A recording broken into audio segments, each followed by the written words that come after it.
Very good, thank you. ఈ వేదిక మీద ఉన్న పెద్దలందరికీ, ముఖ్యంగా మీ పాఠశాల ప్రధానోపాధ్యాయురాలు గారికి, అట్లాగే ఈ కార్యక్రమాన్ని ప్రధానంగా ఏర్పాటు చేస్తున్న Chiranjeevi Gangadhar, great thoughts charitable trust team అందరికీ కూడా ముందు మనస్ఫూర్తిగా నేను అభినందనలు తెలియజేస్తున్నాను. అట్లాగే మీతో ముందుగా సంభాషించిన నగేష్, ఈ ఆంధ్రప్రదేశ్ శరీర అవయవదాతల సంఘానికి ఆయన మన విశాఖ జిల్లా వైస్ ప్రెసిడెంట్గా ఉన్నారు. ఆయన కూడా మన గంగాధర్ గారు కూడా జిల్లా కమిటీలో ఒక సహాయ కార్యదర్శిగా ఉన్నారు.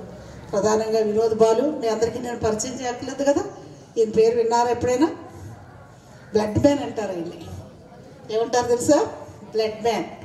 అంటే 2013 నుంచి కొన్ని వేల మంది చేత రక్తదానం చేయించి దాదాపు ఒక 70,000 యూనిట్లు బ్లడ్ సేకరించి, అంటే 70,000 మంది ప్రాణాలు కాపాడినట్టే కదా, కాపాడి ఒక 1020 పైన బ్లడ్ క్యాంపులు కండక్ట్ చేసి, మరి యూత్ ఐకాన్గా మన ఆంధ్రప్రదేశ్లోనే అట్లాంటి సేవా తత్పరుడు, ఆపదలో ఉన్న వాళ్ళకి రక్తాన్ని దానం చేసి అర్ధరాత్రి అయినా అపరాత్రి అయినా ఫోన్ చేస్తే నేనున్నాను అని ఒక అభయస్తం ఇచ్చి ఎంతోమంది ప్రాణాలు నిలబెడుతున్న బ్లడ్ మ్యాన్ వినోద్ బాలు ఈరోజు ఆంధ్రప్రదేశ్ శరీర అవయవదాతల సంఘానికి ప్రధాన కార్యదర్శిగా కూడా ఉన్నారు. సో ఆయనకి, ఇక్కడ కూర్చున్న మీ ఉపాధ్యాయులకి, పెద్దలకి, గ్రామస్తులందరికీ కూడా నేను హృదయపూర్వకంగా మరొకసారి అభినందనలు తెలియజేస్తూ, ఇక్కడ మీ అందరికీ మీకు పరిచయం చేయాలో తెలియదు, నాకు పరిచయం ఉంటే సరే, పరిచయం లేకపోతే ఇక్కడ బిఆర్ నారాయణరావు గారు అని ఈ వేదిక మీద ఉన్నారు. వారు నాకు చిరకాల పరిస్థితులు. ఎప్పటి నుంచి అంటే ఈ ఉద్యమాన్ని స్టార్ట్ చేసిన కొత్తలోనే ఆయన నన్ను కలిసి, అమ్మ నువ్వు చాలా మంచి పని చేస్తున్నావు, ఇంత కష్టం అది, నాకు ఆ రోజుల్లో మీ బాడీ ఇచ్చేస్తారా, మీ ఆర్గాన్స్ ఇచ్చేస్తారా అని అడిగితే ఎవరు కూడా ముందుకు వచ్చేవాళ్ళు కాదు. ఎందుకని? భయం. అమ్మో ఇచ్చేస్తే ఏమైపోతామో, మళ్ళా జన్మలో ఆర్గాన్స్ లేకుండా పుట్టేస్తామేమో, ఈ రకరకాల భయాలు ఉంటాయి కదా. మీ డెడ్ బాడీ ఇస్తారా అని చెప్పేసి ఒక పెద్ద ఇంటర్వ్యూ నాది ఒక మంచి పేపర్లో ఫుల్ పేజ్ వచ్చింది. మీ డెడ్ బాడీ ఇస్తారా అనే ఇంటర్వ్యూ చూసినప్పుడు చాలామంది భయపడిపోయి, నా స్నేహితులు కూడా, నాతో పనిచేసే స్నేహితులు, ఉపాధ్యాయులు కూడా భయపడి ఎందుకు వచ్చింది అది తప్ప ఇంకేదైనా మాట్లాడుకుందాం అనే ఆ మాటని, ఆ టాపిక్ని తప్పించేసేవాళ్ళు, అంటే ఇష్టపడేవారు కాదు. అలాంటి టైంలో నాకు విశాఖపట్నంలో నన్ను కలిసిన అతి కొద్ది మందిలో పెద్దల్లో రైటర్స్లో బిఆర్ నారాయణరావు గారు ఒకరు. ఆయన చాలా గొప్ప రైటర్, ఆయన చాలా మంచి పోయిటరీ కూడా రాస్తాను. ఆయన నన్ను ఎత్తుక్కుంటూ మా ఇంటికి వచ్చారు. నా ఇంటర్వ్యూ చూసిన తర్వాత వెతికి మా ఇంటికి కూడా వచ్చి, అమ్మ నేనున్నాను, నా టోటల్ బాడీ నేను నీకు డొనేట్ చేసేస్తాను, ఇదిగోండి ఆ విల్లు ఎక్కడ రాయాలి, ఆ రిజిస్ట్రేషన్ ఎలా చేయాలి అని అడిగి మీ ఊరి నుంచి వచ్చి నన్ను వెతుక్కుని మరొక బాడీ డొనేట్ చేసి ఈ శరీర అవయవదాన ఉద్యమానికి ఈ ప్రాంతంలో శ్రీకారం చుట్టిన వ్యక్తికి మనం సెల్యూట్ చేయాలా? పెద్ద ఆయనకి మరి చేస్తారా? ఆయన మీ గ్రామంలోనే నివసిస్తున్నారు, మీ గ్రామస్తులైన. సో బిఆర్ నారాయణరావు గారికి, అట్లాగే ప్రతి ఒక్కరికి కూడా అభినందనలు. నేను కూడా మీ అందరు టీచర్స్, మీ పాఠాలు చెప్తున్న టీచర్స్ని ఎట్లా మీరు ఫీల్ అవుతున్నారు? మీ గురువులే కదా, మార్గదర్శకులే కదా గురువులంటే. నేను కూడా టీచర్నే.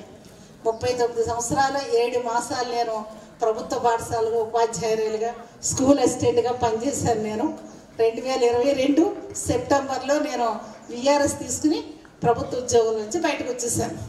సో మీరంటే నాకు చాలా ఇష్టం. పిల్లలంటే ఇష్టపడిన వాళ్ళు ఎవరైనా ఉంటారు ప్రపంచంలో?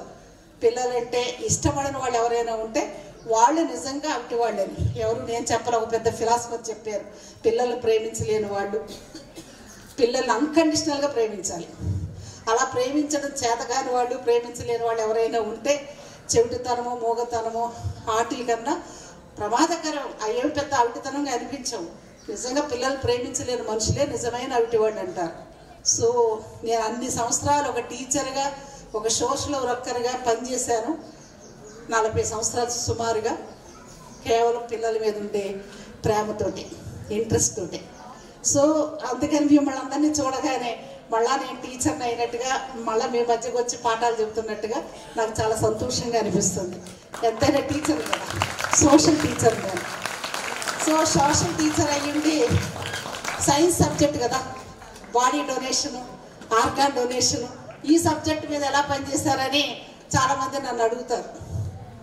సో నా వృత్తి ఉపాధ్యాయురాలైనా కానీ మొదటి నుంచి నేను ప్రవృత్తి సోషల్ వర్కర్, నేను సోషల్ యాక్టివిస్ట్ అనమాట. ఏ మంచి పని అయినా చేయడానికి కొంతమంది ముందుకు వస్తూ ఉంటారు కదా, అట్లా నేను మీ స్టూడెంట్ లైఫ్లోంచి కూడా మంచి పని చేయడానికి ముందుకు వస్తూ ఉండేదాన్ని. నేను డాక్టర్ని అవ్వాల్సింది యాక్చువల్గా, ఎందుకంటే సైన్స్ అంటే నాకు ఇంట్రెస్ట్. నాకు ఆంధ్ర మెడికల్ కాలేజీలో మెడికల్ సీట్ కూడా వచ్చింది ఆ రోజుల్లో, కానీ డ్యూ టు మై ప్రావర్టీ నేను పేదరికం వల్ల చదువుకోలేకపోయాను. టీచర్ని అయ్యాను. టీచర్ అయినా కానీ నేను సాటిస్ఫై అయ్యాను. ఎందుకో తెలుసా, కొన్ని వందల మందిని మేము ప్రొఫెషనల్స్ని తయారు చేయగలిగాం మా టీచింగ్ ప్రొఫెషన్లో. గ్రూప్ 1 ఆఫీసర్లు, ఐఏఎస్ ఆఫీసర్లు, ఇంకా ఈవేళ అత్యున్నత స్థాయిలో పనిచేస్తున్న వాళ్ళు మా స్టూడెంట్స్ ఉన్నారు. సో అంతమందిని తయారు చేయగలిగే అవకాశం ఉపాధ్యాయులకే కదా ఉంటుంది. అట్లే ఉపాధ్యాయులుగా మేము ఇంకో పని కూడా చేయగలం. సమాజంలో ఉండే రుగ్మతలని, అసమానతల్ని, మూఢనమ్మకాలని అన్నిటిని పారదోలటానికి సమాజానికి మొత్తాన్ని గైడ్ చేయగలిగిన అవకాశం ఉపాధ్యాయులుగా బాగుంటుంది. మీకు తెలుసు కదా, సర్వేపల్లి రాధాకృష్ణన్ గారు ఒక ఉపాధ్యాయులే. అట్లా ఇంకా ఎంతోమంది పెద్ద పెద్దవాడు, వీరేశలింగం గారు. మొన్న నేను వినోద్ బాలు నేను కూడా రాజమండ్రి 180 సంవత్సరాల క్రితం పెట్టిన ఆర్ట్స్ కాలేజీకి వెళ్ళాం. అందులో వీరేశలింగం గారు పాఠాలు చెప్పారు. వీరేశలింగం గారు స్థాపించిన పాఠశాల, తమ్ముటూరు ప్రకాశం పంతులు గారు చదువుకున్న కాలేజీ, అవన్నీ చూసినప్పుడు మా మనసులకి ఎంత ఆనందం, ఎంత పులకింత కలిగిందో తెలుసా. అంత గొప్ప గొప్ప వాళ్ళు ఎక్కడి నుంచి తయారు చేస్తున్నారు? దేశ నాయకులు, దేశభక్తులు, సంఘ సంస్కర్తలు, రిఫార్మిస్టులు ఎవరైనా సరే ఎక్కడి నుంచి వస్తారా? పాఠశాలల నుంచే కదా, కాలేజీల నుంచే కదా. మీరు కూడా అంతే. ఈ సమాజాన్ని మీరు ప్రేమించడం నేర్చుకోండి, మీరు ఇవ్వటం నేర్చుకోండి. మా దగ్గర ఏముందండి, మేము విద్యార్థులం కదా, ఇవ్వటానికి మా దగ్గర ఏముంటుంది అని అనుకుంటున్నారు కదా. ఇవ్వటానికి మీ దగ్గర మనసు ఉంటే చాలు. మనసు అంటే మీ మనసు నిర్మలంగా ఉంటే చాలు. పక్కవాడికి సహాయం చేద్దామనే మనసు ఉంటే చాలు. సహాయం చేయడం ద్వారా మీరు ఎంత గొప్పవాళ్ళు అవుతారో అది నేను మాటల్లో చెప్పలేను. విద్యార్థి దశలోంచి కూడా పెద్దవాళ్ళు, నడవలేని వాళ్ళు, ముసలి వాళ్ళు, తమ పనులు తాము చేసుకోలేని వయోవృద్ధులు మీ గ్రామంలో ఉంటే వారికి మీరు పరిచర్యలు, సపర్యలు చేయండి. వారికి ఏదైనా సహాయం చేయండి. వాళ్ళ హాస్పిటల్కి తీసుకెళ్ళరండి. వాళ్ళకి ఏదైనా పాపం పని చేసుకోలేకపోతే చిన్న చిన్న సహాయం చేయండి. వాళ్ళు మిమ్మల్ని బ్లెస్సింగ్ ఇస్తారు కదా, దీవిస్తారు కదా. మీ మనసుకి ఎంత తృప్తిగా ఉంటుంది. అట్లాంటి చిన్న చిన్న పనులు మీరు రోడ్డు దాటిస్తామండి, మేము అది చేస్తామండి, ఇది చేస్తామని మీరు అంటారు. ఇంకా మీరు మనసు పెడితే ఇంకా చాలా మంచి పనులు చేయగలరు. డబ్బులు ఒకటే అవసరం లేదు సేవ చేయడానికి, సమాజానికి, పక్క వాళ్ళకి. మన ప్రేమని, మన సానుభూతిని, మన సహాయాన్ని మనం అందించగలిగితే చాలు. గొప్పవాళ్ళు ఎప్పుడూ కూడా ఆకాశంలోంచి రారు. ఎక్కడి నుంచే, పాఠశాలల్లోంచే, తరగతి గదులు 4 గోడల్లోంచే మీ వ్యక్తిత్వాన్ని ఎంత గొప్పగా, ఎంత అద్భుతంగా మీరు రూపొందించుకుంటారో దాని మీదే మీ భవిష్యత్తు ఆధారపడి ఉంటుంది. మీ నాయకత్వ లక్షణాలు కూడా బయటపడుతూ ఉంటాయి. అట్లా మీరు గొప్ప నాయకులు అవ్వాలి, గొప్ప దేశ పౌరులు అవ్వాలి. ఈ దేశాన్ని ప్రేమించే యువతరంగా మీరు వినోద్ బాలు లాగా, మా నగేష్ లాగా, మా గంగాధర్ లాగా ఈ దేశం కోసం ఏదైనా చేయటానికి, ఏదైనా ఇవ్వటానికి, ఈ దేశాన్ని, సమాజాన్ని మొత్తాన్ని నడిపించడానికి కావలసిన యువ నాయకత్వం, సేవా తత్పరతో కూడా నాయకత్వం మీలోంచి రావాలని నేను కోరుకుంటూ మిమ్మల్ని ప్రేమగా ఆశీర్వదిస్తూ 2 ముక్కలు చెప్తాను. ఇవాళ నాకు చాలా సంతోషంగా ఉంది. ఎక్కువ మాట్లాడక్కర్లేదు, ఎందుకంటే ఇన్నాళ్ళు కొన్ని సంవత్సరాలుగా నేను మాట్లాడి ఈవేళ విశ్రాంతి తీసుకోమని నాకు మా ప్రధాన కార్యదర్శి గారు వినోద్ వాళ్ళు మాట్లాడతారు. ఆయన మాట్లాడటం కోసం నేను టైం ఇస్తున్నా. అట్లాగే గంగాధర్ మాట్లాడింది విన్నారు, మీరు నగేష్ మాట్లాడింది విన్నారు. ఇట్లాంటి నాయకులు, ఇట్లాంటి యువ కిషోరాలు సమాజం కోసం ప్రేమించి పనిచేస్తున్న నాయకత్వం ఆంధ్రప్రదేశ్లో ప్రతి జిల్లాలో కూడా కార్యకర్తలు తయారయ్యారు. వాళ్ళు మాట్లాడుతున్నారు, వాళ్ళు పనిచేస్తున్నారు. నాకు విశ్రాంతి దొరికింది. ఒక రకంగా నేను చాలా గర్వపడుతున్నాను, చాలా సంతోషపడుతున్నాను. ఎందుకంటే ఒక మానవీయ ఉద్యమాన్ని, ఒక ప్రేమతత్వాన్ని జనరేషన్ టు జనరేషన్ సమాజానికి అందించే వాళ్ళే కావాలి. అట్లాంటి నాయకత్వం వచ్చినప్పుడు మాలాంటి వాళ్ళకి ఇంతకంటే సంతోషం ఉండదు. ఈ దేశానికి స్వతంత్రం తీసుకొచ్చిన నాయకులు ఎంతోమంది చనిపోయారు, కాలగర్భంలో కలిసిపోయారు. కానీ వాళ్ళ స్ఫూర్తి మనకు సజీవంగా ఉందా లేదా, వాళ్ళ గురించి స్మరించుకుంటున్నామా లేదా, మనల్ని పరాయి పీడల నుంచి విముక్తి చేసిన లాలా లజపతి రాయ్ కానీ, బాలగంగాధర్ తిలక్ కానీ, భగత్ సింగ్ కానీ, అల్లూరి సీతారామరాజు గారు కానీ, గాంధీ, నెహ్రూ, సర్దార్ వల్లభాయ్ పటేల్, సుభాష్ చంద్రబోస్, ప్రతి నిత్యం మనం వాళ్ళందరినీ స్మరించుకుంటున్నామా లేదా? ఎందుకని? దేశం కోసం ఏ మాత్రం ఆలోచించకుండా, కొంచెం కూడా స్వార్థం అనేది లేకుండా సర్వస్వాన్ని పణంగా పెట్టి మనకి స్వేచ్ఛా వాయువులు అందించారు కదా. ఆ మహనీయులు ఎప్పుడైనా మర్చిపోతామా? వాళ్ళకి మరణం ఉందా? మరణం లేదు కదా. వాళ్ళు ఎప్పటికీ చిరంజీవులే, చిరస్మరణీయులే. సో అట్లాగే మేము ప్రారంభించిన ఉద్యమం కూడా చిరంజీవులుగా ఉండిపోయే ఉద్యమమే మేము చేసాం. ఇదే మేము ఇచ్చిన కాప్షన్ ఏంటంటే మరణించిన జీవించండి. కనిపిస్తున్నాయి ఆమెకి లెటర్లో. అందరూ అనుకుంటారు రివర్స్లో ఉంది. మరణం అంటే ఫుల్ స్టాప్ కదా, మరణంతో ఇంకేమీ లేదు, జీవితం అయిపోయింది అనుకుంటారు. కానీ మేమేం చెప్పామంటే మరణం అంటే కామ మాత్రమే, మరణం తర్వాత కూడా జీవితం ఉంది, మరణం ద్వారా కూడా సమాజానికి సేవ చేయొచ్చు, మరణం ద్వారా కూడా సమాజ రుణం తీర్చుకోవచ్చు, మరణం ద్వారా కూడా ఒక 10 మంది ప్రాణాలు కాపాడవచ్చు, మరణం ద్వారా కూడా పునర్జీవించవచ్చు, మరొకరికి పునర్జన్మం కూడా ఇవ్వచ్చు అని చెప్పగలిగిన ఒక మానవీయ మహత్తరమైన ఉద్యమమే ఈ శరీర అవయవదాన ఉద్యమం. ఇందులో మీకు మొదట ఏం కనిపిస్తుంది? రక్తదానం చేయండి అని ఉంది కదా. 18 ఏళ్ళు నిండిన ప్రతి పిల్లవాడు, అమ్మాయి అంటే అమ్మాయిలో హిమోగ్లోబిన్ ఉంటేనే, మా వినోద్ బాలు మీకు బాగా చెప్తాడు రక్తదానం గురించి. అమ్మాయిలో హిమోగ్లోబిన్ చాలా తక్కువ ఉంటుంది, రక్త శాతం తక్కువ ఉంటుంది. ఆ అమ్మాయికి రక్తం ఎక్కువ అవసరం అవుతుంది. రక్తం ఇచ్చే వాళ్ళ కన్నా పుచ్చుకునే వాళ్ళగా ఆడపిల్లలు ఉంటున్నారు, సరిగ్గా తినకపోవటం వల్ల, మనం బలంగా తయారవకపోవటం వల్ల. సో రక్తదానం చేయడానికి 18 ఏళ్ళు ఉన్న వాళ్ళందరికీ అర్హత ఉంటుంది. రక్తదానం కూడా ప్రాణదానమే కదా. కాబట్టి ఇలాంటి యువతరాన్ని మేము అడిగేది ఏంటంటే రక్తదాతలుగా మారండి, రక్తదానం చేసి ఈ దేశానికి కొన్ని కోట్ల యూనిట్ల రక్తం అవసరం అవుతుంది. సుమారు 4 కోట్ల యూనిట్ల బ్లడ్ అవసరం భారతదేశానికి. కానీ ఇంతవరకు మనం అంత ఫుల్ఫిల్ చేయలేకపోతున్నాం. ఇంకా రక్త కొరతతో చాలామంది చనిపోతున్నారు భారతదేశంలో. అలా రక్త కొరతతో చనిపోయే వాళ్ళు లేకుండా చేయాలని, రక్త కొరత లేని భారతదేశాన్ని తీసుకురావాలని మన వినోద్ బాలు, నగేష్, మన గంగాధర్ లాంటి యువతరంతా పనిచేస్తున్నారు రక్తదాన ఉద్యమంలో. అట్లాగే బ్రెయిన్ డెడ్ అయినప్పుడు, ఇందాక చెప్పారు కదా నగేష్ అన్న, బ్రెయిన్ డెడ్ ఎప్పుడు అవుతాం? అనుకోకుండా యాక్సిడెంట్లు అయిపోతుంటాయి కదా. యాక్సిడెంట్ అయితే వింటున్నారా మీరు? నేను ఇక్కడ దగ్గరలో మీకు ఒక ఉదాహరణ చెప్తాను. అనుకోని మరణం వచ్చేస్తుంది. మా టీచర్ ఒక ఆవిడ ఉన్నారు ఇక్కడే, కొంతకాలం వాళ్ళు ఇక్కడే ఉన్నారు.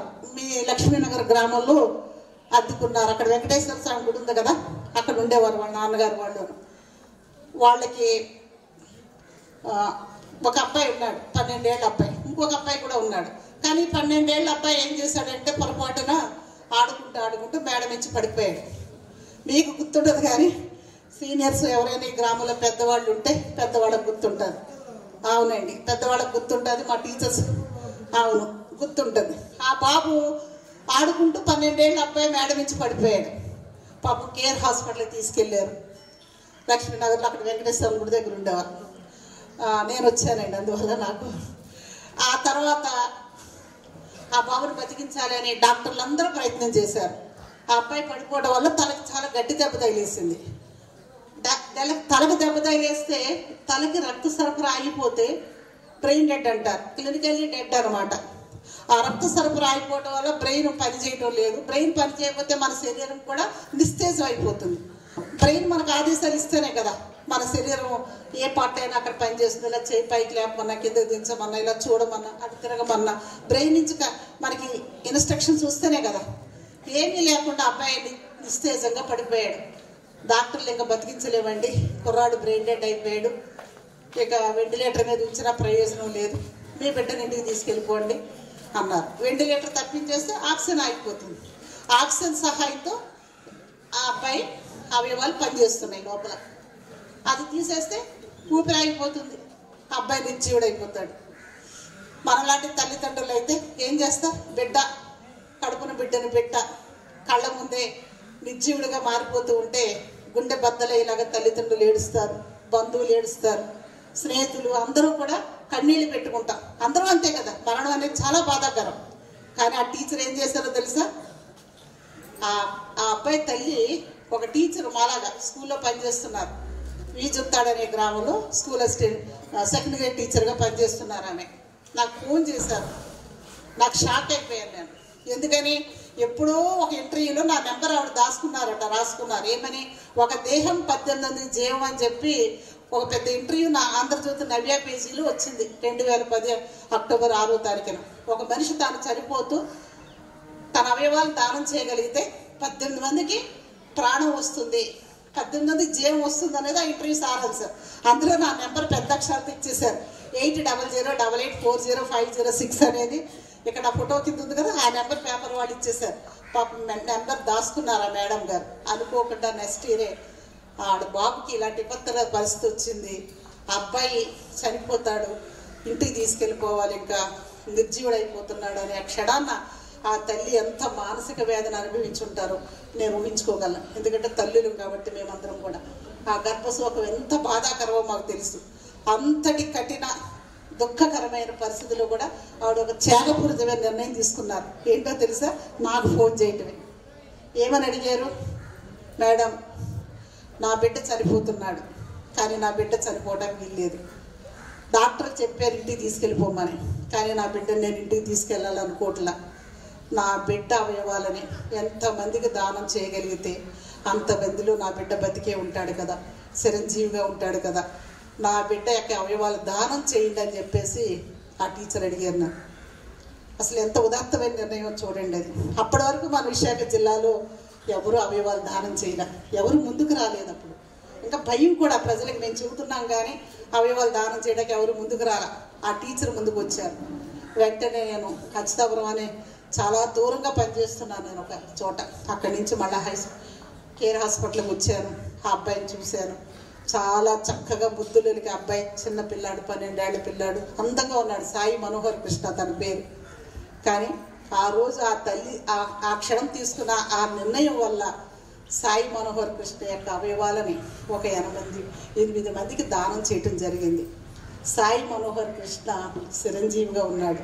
సాయి మనోహర్ కృష్ణ కళ్ళు ఈ ప్రపంచాన్ని చూస్తున్నాడు. సాయి మనోహర్ కృష్ణ గుండె మరొకళ్ళు కొట్టుకుంటూనే ఉంది. సాయి మనోహర్ కృష్ణ ఊపిరితిత్తులు శ్వాసిస్తూనే ఉన్నాయి. సాయి మనోహర్ కృష్ణ కిడ్నీలు 2 ఓ 2కి ప్రాణదానం చేసినాయి. సాయి మనోహర్ కృష్ణ సదా స్మరామి అని నెక్స్ట్ డే పేపర్లో కూడా పెద్ద హెడ్డింగ్తో వచ్చింది. పుట్టెడు దుఃఖంలో కూడా అంతులేని ఔదార్యం అని ఆ తల్లిదండ్రుల గురించి రాశారు. ఎంత మానవీయత ఇందో చూసారా. ఆ తల్లి ఒక మాట అన్నారు, నా ఇంట్లో ఒక దీపం ఆరిపోతుందండి, నాకు తెలుసు. అంతే కదా, కడుపున పుట్టిన బిడ్డ చనిపోతున్నాడంటే ఏ తల్లికైనా ఎంత బాధమో.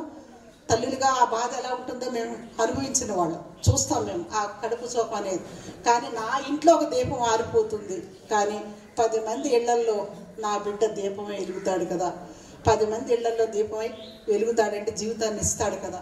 10 మంది ప్రాణాపాయ పరిస్థితుల్లో మరణశయ్య మీద ఉన్న వాళ్ళకి నా బిడ్డ ప్రాణం పోస్తున్నాడు కదా. 10 మందిని బతికించి వెళుతున్న నా బిడ్డ చిరంజీవిగా సజీవంగా ఈ సమాజంలో ఉన్నాడు కదా అని ఆ తల్లి చెప్పిన మాటలు మా అందరి మనసుని చాలా అర్థం చేశాయి. అది త్యాగం అంటే. అది మాతృత్వం తెలిసిన తల్లులు చేయగలిగింది. ఎందుకంటే ఇంకొక తల్లి యొక్క గర్భశోకాన్ని మాన్పడం కోసం ఆ తల్లి తీసుకున్న నిర్ణయమే ఇప్పుడు మీరు అందరూ చూస్తున్నారు కదా. జీవనదానం అనే యాక్ట్ వచ్చింది కదా, విన్నారా మీరు? 1000 అంబులెన్సులు వస్తూ ఉన్నాయి, గ్రీన్ క్యారిడార్లు వస్తున్నాయి. ఒక గుండె 4 గంటల లోపల ఒక చోట నుంచి ఒక చోటికి తరలి వెళ్ళిపోతుంది, చూశారు కదా, ఫ్లై అవుతుంది. పోలీస్ బందోబస్తు ఒక విఐపికి జరగనంత పోలీసు బందోబస్తు అవుతుంది ఒక గుండె తరలి వెళ్ళటానికి. పల్లెవైన అమ్మాయి మొన్న చూశారు కదా మీరు, విజయనగరంలో 8వ తరగతి చదివే అమ్మాయి, వాళ్ళ అమ్మ నాన్నగారితో కలిసి యాక్సిడెంట్ అయిపోయింది. పాపం తల్లిదండ్రి కూడా దెబ్బలు తగిలాయి, కానీ ఆ బిడ్డ బ్రెయిన్ డెడ్ అయింది. అంత దుఃఖంలో కూడా పల్లవి యొక్క అవయవాల్ని దానం చేశారు. గ్రీన్ క్యారిడార్ ఏర్పడింది. గుండె చక్కగా ఒక 4 అవర్స్లో ఇంకొకళ్ళు అమర్చేశారు ఆ గుండెని. అంటే ఇది ఇట్లా మీకు చెప్పడానికి ఈజీగా అనిపిస్తుంది, కానీ చేసేటప్పుడు అది ఎంత కష్టమైన విషయం నాకు తెలుసు. ఆంధ్రప్రదేశ్ ప్రభుత్వం 2013లో ఈ అవయవదానం అనే చట్టం లేదు మన ఇండియాలో. ఆ చట్టాన్ని తీసుకురమ్మని ఒక 3 సంవత్సరాలు మేము ప్రాతినిధ్యం చేస్తే, ఎట్టకేలకు 3 ముఖ్యమంత్రులు కలిసి ఎక్స్ప్లెయిన్ చేస్తే 2013లో జీవన్దాన్ అనే యాక్ట్ వచ్చింది. ఇక్కడ మీరు చూస్తున్నారు www.jeevandan.gov.in అని. ఆ జీవన్దాన్ యాక్ట్ వచ్చిన తర్వాతే ఇప్పుడు మీరు చూస్తున్నారు కదా, ఎన్నో వందల వేల మందికి ప్రాణదానం జరిగింది. బ్రెయిన్ డెడ్ అయిన వాళ్ళు ఒక ఫోన్ చేయగానే ఆ టీమ్ ఆఫ్ డాక్టర్లు వచ్చి, ఎక్స్పర్ట్ టీం వచ్చి అవయవ మార్పులు చేసేస్తున్నారు. అంటే వైద్య రంగంలో ఎలాంటి మిరాకిల్స్ జరుగుతున్నాయో చూడండి. ఈ మధ్యనే మళ్ళా ముఖ్యమంత్రి గారిని చంద్రబాబు నాయుడు గారిని కలిసి అవయవదాత చనిపోతున్నప్పుడు అవయవాలన్నీ దానం చేసేస్తున్నాడు కదండి. ఆయన ఎంత గొప్పవాడై ఉండాలి. దేశానికి సేవ చేసి ఒక సైనికుడు చనిపోతుంటే ప్రభుత్వం ఏం చేస్తుంది? సైనిక వందనాలతో, అధికార లాంఛనాలతో అంత్యక్రియలు చేస్తున్నారు కదా. మరి ఈయన కూడా అంతే కదా, తాను చనిపోతూ ఒక 8 మందికో 7గురికో ప్రాణదానం చేసి చనిపోతున్నాడు. మరి ఆయన దేశభక్తి కూడా అంత గొప్పదే కదా, ఆ కుటుంబం తీసుకున్న నిర్ణయం కూడా అంత గొప్పదే కదా. అధికార లాంఛనాలతో మీరు అంత్యక్రియలు చేయాలి అని ముఖ్యమంత్రి గారిని మొన్న జూలై 12వ తారీఖున అడిగితే, ఇదిగో మన రాష్ట్ర ప్రభుత్వం అంత్యక్రియలన్నీ కూడా ప్రభుత్వ లాంఛనాలతో అధికారికంగా నిర్వహించేలాగా ప్రభుత్వం జీవో ఇచ్చింది. అంటే దేశభక్తిలో మన అవయవదాత ముందున్నాడా లేడా? ఆ కుటుంబం తీసుకున్న నిర్ణయం దేశభక్తి పూరితమైందా కాదా? ఇది సేవ అంటే, ఇది సహాయం అంటే. ప్రాణదానాన్ని మించిన సహాయం ప్రపంచంలో ఏదన్నా ఉందా? ఏదీ లేదు. నేను కళ్ళారా చూశాను. ఒక బిడ్డ చనిపోతున్నప్పుడు ఆ బిడ్డ యొక్క అవయవాలను రిట్రీవల్ చేస్తుంటే అక్కడెక్కడో బలహీనంగా మరణశయ్య మీద ఉన్న వ్యక్తి ఎట్లా సజీవుడై ప్రాణం పోసుకుని మన సమాజంలో తన భవిష్యత్తుని అందంగా మలుచుకున్నాడో ఎన్నో ఎగ్జాంపుల్స్ నేను చూశాను. శ్రీకాకుళం నుంచి ఒక అమ్మాయి, 16 ఏళ్ళ అమ్మాయి అనమాట. పాపం ఆ అమ్మాయి చదువుకోవాలని ఉంది, మీ అందరిలాగా ఆడుకోవాలని ఉంది. కానీ పుట్టుకతోటే గుండె జబ్బుతో పుట్టింది ఆ అమ్మాయి. ఆ గుండె చాలా బలహీనంగా ఉంది, ఏ క్షణమైనా ఆగిపోతుంది. కార్డియాలజిస్టులు అమ్మాయిని ఎప్పటికైనా గుండె మార్పులు జరిగితే ఈ బిడ్డ బతుకుద్దమ్మా, లేదంటే ఎన్నాళ్ళైనా ఇలా హాస్పిటల్లో ఉండాల్సిందే అన్నారు. అప్పుడు నేను ఆ పాపను కూడా చూశాను. నేను సిమ్స్ హాస్పిటల్కి వెళ్ళినప్పుడు ఇక్కడ అనుకోకుండా మంగళగిరిలో ఒక లాయర్ గారి యాక్సిడెంట్ అయిపోయింది. వాళ్ళ ఆవిడ కూడా చాలా చిన్న వయసు ఆవిడ. మొన్న చూశారు మా వినోద్ బాలు వాళ్ళంతా కూడా, చిన్న అమ్మాయి, ఇంటర్మీడియట్ చదువుకుంది ఆ పాప. వాళ్ళ ఆయన గారు యాక్సిడెంట్ అయిపోతే మరణశయ్య మీద ఆయన ఉన్నాడు. కానీ ఆవిడ నాకు ఫోన్ చేసి నా భర్త అవయవాలు దానం చేస్తున్నానండి అని చెప్పారు. వెంటనే మేము జీవన్దానం వాళ్ళకి ఇన్ఫార్మ్ చేసాం. నేను అప్పుడు వెళ్ళాను హాస్పిటల్కి ఆయన చూడటానికి, ఆ తల్లిని చూడటానికి, ఆ పిల్లలు చూడటానికి. పిల్లలు ఇద్దరు చిన్నవాళ్ళు, మీలాగా చదువుతున్నారు, చిన్న చిన్నవాళ్ళు. ఆవిడ కూడా పెద్ద వయసు కాదు, చనిపోతున్న ఆయన కూడా వయసు చాలా చిన్నదే. కానీ ఆయన గుండెని గన్నవరం ఎయిర్పోర్ట్కి 10 నిమిషాల్లో తరలించారు. అక్కడి నుంచి స్విమ్స్లో ఉన్న ఆ 16 ఏళ్ళ అమ్మాయి, శ్రీకాకుళం వాళ్ళు పాపం వలస వెళ్ళిన కార్మికులు, చాలా పేదవాళ్ళు. ఆ హాస్పిటల్లో ఉన్న అమ్మాయికి ఈ 4 గంటల్లో ఇక్కడ తొలగించిన గుండె ఎయిర్ అంబులెన్స్ ద్వారా తిరుపతి వెళ్ళి సిమ్స్లో ఉన్న ఆ 16 ఏళ్ళ అమ్మాయికి ఈ గుండె చప్పుడు ఆగిపోకముందే, అక్కడ గుండె చప్పుడు ఆగిపోతున్న ఆ బిడ్డ ఆ 16 ఏళ్ళ అమ్మాయికి ప్రాణదానం చేసింది. ఈ గుండె ఆ అమ్మాయి స్థానంలో ట్రాన్స్ప్లాంటేషన్ అయింది. ఆ పాత గుండె, బలహీనంగా ఉన్న గుండెని తొలగించి ఈ కొత్త గుండెని పెట్టారు. ఈవేళ అమ్మాయి చాలా హ్యాపీగా, సంతోషంగా మీ అందరిలాగా ఆడుతూ పాడుతూ తిరుగుతుంది. సో మునగపాటి ప్రసాద్ గారు చిరంజీవే కదా, ఆయన గుండె వేళ సజీవంగా ఉంది కదా ఇంకొక అమ్మాయి దేహంలో. సో ఇది ఎంత మిరాకిలో చూడండి, వైద్య రంగంలో ఎంత అద్భుతాలు జరుగుతుందో. మీరంతా 10th క్లాస్ స్టూడెంట్సే కదా. 10th క్లాస్లో అవయవదానం మీద పాఠం ఉంది కదా, ఉందా లేదా? ఎస్. సో అవయవదానం గురించి, శరీర దానం గురించి, ఈ ప్రాణదానం అనే దాని గురించి ఇంకా మీరు ప్లై క్లాసుల్లోకి వెళ్ళిన తర్వాత ఇంకా బ్రహ్మాండంగా చదువుకుంటారు. ఇంకా మేమేం చేస్తున్నామంటే, మేమంతా సీనియర్ సిటిజన్స్, 60 ఏళ్ళు దాటిన వాళ్ళం. మా నారాయణరావు గారు కానీ నేను కానీ ఎప్పుడైనా సరే చనిపోతాం. చనిపోయేటానికి కూడా మేము నవ్వుతూ చనిపోతాం. ఎందుకంటే మా దేహాన్ని మట్టిపాలు చేయరు, మట్టి పిడికెడు బూడిదగా మేము మిగిలిపోం. మా దేహానికి ఎంత, ఇది ఒక విలువైన విజ్ఞాన గ్రంథం. కాబోయే డాక్టర్లకి మేము మళ్ళీ పాఠాలు చెప్పడానికి వెళతాం. బతుకుండగా పాఠాలు చెప్పేమో టీచర్లుగా. సపోజ్ మేము టీచర్లు కాకపోయినా కానీ, నారాయణరావు గారు టీచర్ ఏం కాదు, కానీ ఆయన చనిపోతే రేపొద్దున ఆయన ప్రొఫెసర్ అయిపోతారు. ఆంధ్ర మెడికల్ కాలేజీలో కాబోయే డాక్టర్లకి ఆయన పాఠాలు చెప్తారు. డాక్టర్లకి చనిపోయిన వాళ్ళే పాఠాలు చెప్పాలి. బతుకున్న అక్కడ ప్రతి అనాటమీ డిపార్ట్మెంట్ మీద రాసి ఉంటుంది చనిపోయిన వాళ్ళు ఇక్కడ బతుకున్న వారికి టీచ్ చేస్తారని. సో మేమందరం కూడా మహోపాధ్యాయులు అయిపోతాం. మేము పాడి కట్టి మమ్మల్ని శ్మశానానికి తీసుకెళ్ళారు. చక్కగా పల్లకీలో మమ్మల్ని ఆంధ్ర మెడికల్ కాలేజీ అనాటమీకి తీసుకెళ్తారు. మా శరీర నిర్మాణ శాస్త్రాన్ని క్షుణ్ణంగా చదువుకుంటేనే ఒక సక్సెస్ఫుల్ డాక్టర్ బయటకు వస్తాడు. ఆయన మనకు ఆపరేషన్ చేయాలంటే ముందు పార్థివ దేహాల మీద ఆయన శస్త్రచికిత్సలు నేర్చుకోవాలి కదా. వచ్చి డైరెక్ట్గా మనకు ఆపరేషన్ చేసి ఇచ్చాడు అనుకోండి, ఏ అవయవం ఎక్కడుందో తెలియకుండా దాన్ని ఎట్లా చేయాలో ఎట్లా ఆపరేట్ చేయాలో తెలియకపోతే నేర్చుకోకపోతే మళ్ళీ సమాజం మూల్యం చెల్లిస్తుంది. కాబట్టి శరీర దానం అంటే పార్థివ దేహ దానం అంటే విజ్ఞాన దానం. ఒక విజ్ఞాన గ్రంథం మన శరీరం. అట్లాగే ఒక ముడిసరుకుగా, ఒక బోధనోపకరణంగా, ఒక ప్రయోగశాలగా మన మానవ దేహం ఉపయోగపడుతుంది. గొప్ప ఆవిష్కరణలకు మానవ దేహం ఆలవాలం అవుతుంది. కాబట్టి ఈ మనిషి యొక్క దేహం బతికున్న సేవ చేసి సమాజానికి రుణం తీర్చుకోవడానికి అవకాశం ఉంది. చనిపోయిన వైద్య రంగ పరిశోధనలకి మానవ దేహాన్ని ఇచ్చినట్లయితే గొప్ప మహోపకారం చేసిన వాళ్ళు అవుతాం, సమాజం యొక్క రుణం తీర్చుకోగలిగిన వాళ్ళు అవుతాం. అదే ఈ యొక్క మరణానంతర జీవితం గురించి మేము అవయవదానం, నేత్రదానం, బ్రెయిన్ డెడ్ అయినా న్యాచురల్గా చనిపోయినా మా కళ్ళు ఇద్దరు అందులకి చూపునిస్తాయి. ఆ ఇద్దరిని నడిపించి ఒక ఇద్దరిని విముక్తి చేస్తాయి కదా. ప్రపంచం చూసేటట్టుగా చేయగలటమే కాదు. ఈ మధ్య ఒక సినిమా యాక్టర్ చనిపోయారు, రాజ్ కుమార్ పునీత్ అని, కర్ణాటకలో. అప్పటిదాకా వైద్యం ఇంత అభివృద్ధి అయింది అనేది నాకు కూడా తెలియలేదు. నేను షాక్ అయిపోయాను. ఎందుకంటే అప్పటిదాకా మేము ఇచ్చిన కార్నియాలు ఓ 2 కార్నియాలు తీసి ఓ ఇద్దరికి పెట్టి ఓ ఇద్దరికి అంధత్వం నుంచి విముక్తి కలిగిస్తున్నారు మన వైద్యులు.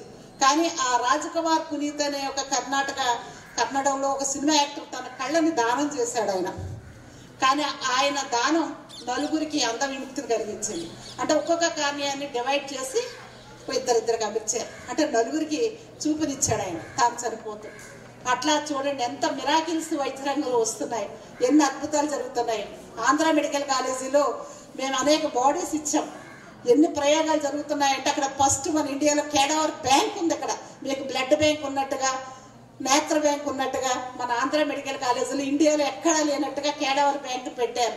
కొన్ని 100 బాడీస్ని మా ఆర్గనైజేషన్ ఇవ్వగలిగింది. శస్త్రచికిత్స వెన్నుపూసలు చేయాలంటే గతంలో మొత్తం వెన్నుపూసలు ఓపెన్ చేసి చాలా పెద్ద సర్జరీ చేసేవాళ్ళు డాక్టర్లు. ఒక 2 నెలలు 3 నెలలు బెడ్ మీద ఉండాల్సి వచ్చేది పేషెంట్లు. కానీ ఇప్పుడు అలా లేదు. ఒక 3 రోజుల్లో లాప్రోస్కోపిక్ మోడల్లో వెన్నుపూస ఆపరేషన్ కూడా చేసి చక్కగా ఇంటికి పంపించేస్తున్నారు, నడిచి వెళ్ళిపోవచ్చు అనమాట.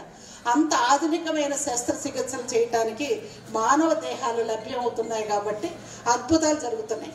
సో ఇంత విలువైన దేహాన్ని మనం పిడికిడి మట్టిగా మార్చేయడం కరెక్టా కాదు కదా. సో మనం ఒక విజ్ఞాన గ్రంథంగా, ఒక మహోపాధ్యాయులు ఉపయోగపడే అవకాశం ఉందని చెప్పడం కోసమే ఈ శరీర అవయవదానం అనే ఉద్యమాన్ని ప్రారంభించాం. మా సంస్థ పేరు Savitribai Phule educational and charitable trust. Madam మీరు చనిపోయిన తర్వాతైనా బతుకుండగా ఏమీ చేయరా అని మీరు అడగవచ్చు. బతుకుండగా కూడా మేము సేవ చేస్తున్నాం.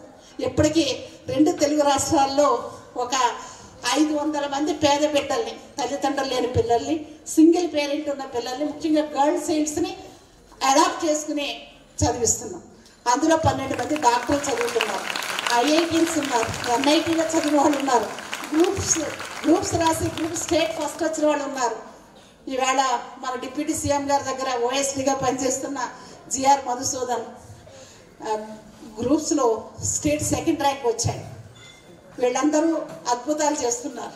గోల్డ్ మెడల్ సంపాదించిన వాళ్ళు ఉన్నారు, MSCలో మా దగ్గర చదివిన స్టూడెంట్స్. ఇదిగో ఈ సావిత్రిబాయి పూలే ట్రస్ట్. సావిత్రిబాయి పూలే అంటే మీ అందరికీ తెలుసు కదా, టీచర్లు చెప్పుంటారు. ఫస్ట్ ఉమెన్ టీచర్, నేను కూడా టీచర్ని. కాబట్టి ఆవిడ మీద ఉన్న కృతజ్ఞతతోటే మేమందరం చదువుకోగలిగాము. ఈవేళ మీరు చదువుకోగలిగారు, నేను ఇలా నిలబడగలిగాను, ఈ ఉద్యోగం చేయగలుగుతున్నానంటే ఆవిడ పెట్టిన అక్షర భిక్షే కారణం. కాబట్టి ఆవిడ పేరుని శిరస్మరణం చేయాలి కదా. అందుకని Savitribai Phule educational and charitable trust పెట్టాం. నా YouTube channel Guduru Seethamahalakshmi official అని మీ క్యాలెండర్స్ మీ HM గారికి ఇస్తాం. మీరు చూడండి, మీరు నేర్చుకోండి, మాట్లాడండి, తెలుసుకోండి, ప్రశ్నించండి. ప్రశ్నిస్తేనే మీకు మీ జ్ఞానం అనేది అభివృద్ధి అవుతుంది, మీ ఆలోచన పరిధి విస్తృత అవుతుంది. ఎప్పుడైనా సరే ఎనీ టైం మీరు మాకు కాల్ చేయొచ్చు, మాట్లాడవచ్చు, మీ సందేహాలని నివృత్తి చేసుకోవచ్చు. ఓకేనా? శరీర అవయవదాన ఉద్యమం గురించి మీకు ఇంతకంటే ఎక్కువ నేను చెప్పవసరం లేదు. మిగతా విషయాలు మా జనరల్ సెక్రటరీ చెప్తారు. మరి ఇంతసేపు మీరు శ్రద్ధగా ఆలకించినందుకు, మీ సమయాన్ని వెచ్చించినందుకు మీ అందరికీ కూడా హృదయపూర్వకంగా అభినందనలు తెలియజేస్తున్నాను. Thank you. Thank you.